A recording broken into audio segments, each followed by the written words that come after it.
Hello, কেমন আছো তোমরা সবাই? আজকের এই ভিডিওটা হচ্ছে মোস্ট রিকোয়েস্টেড একটা ভিডিও। তোমরা অনেকেই আমার গোলাপ গাছের যত্ন সম্বন্ধে একটা ভিডিও দেখতে চেয়েছিলে, তো সেটারই একটা ভিডিও আজকে তোমাদের সঙ্গে শেয়ার করছি। ফার্স্টেই তোমাদেরকে কিছু গোলাপ গাছ দেখাই, যেগুলো আমার যত্নেই কিন্তু বেড়ে উঠছে। তাই ভিডিওটা অস্বীকার না করে ভিডিওটা শেষ পর্যন্ত দেখার রিকোয়েস্ট রইল। এবার তোমাদেরকে স্টেপ টু স্টেপ দেখাবো যে গোলাপ গাছে তোমরা কি কি খাবার ইউজ করতে পারবে।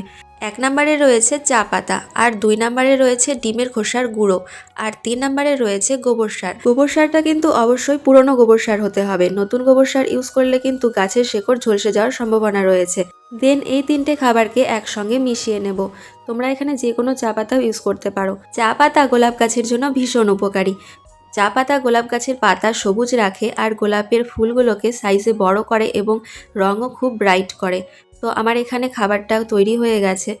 তো গাছে খাবার ইউজ করার আগে গাছের মাটি কিন্তু খুঁড়ে নিতে হবে। গাছের মাটি যতটা খোঁড়া সম্ভব হবে ততটাই কিন্তু খুঁড়ে নিতে হবে। গাছের মাটি যদি শক্ত থাকে একটু জল দিয়ে গাছের মাটি একটু নরম করে নিতে হবে। গাছের মাটি খুঁড়ে নেওয়ার পরে সেই মাটিগুলো আমি এখন তুলে নেব। এই মাটিগুলো কিন্তু আমি নষ্ট করব না। গাছে খাবার দেওয়া হয়ে গেলেই এই মাটিগুলো দিয়েই আবার গাছের গোড়া কভার করে দেব। এবার ওই যে খাবারটা বানিয়ে রেখেছিলাম, ওই খাবারটাই এখন গাছের গোড়ায় দিয়ে দেব।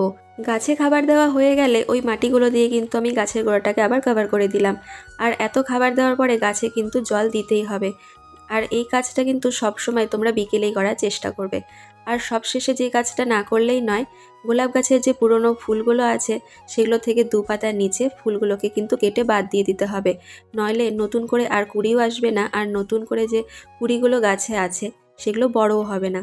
ভিডিওটা হেল্পফুল হলে ভিডিওটা অনেক পরিমাণে শেয়ার করে দিও, আর ভালো লাগলে একটা লাইক করে দিও। বাই।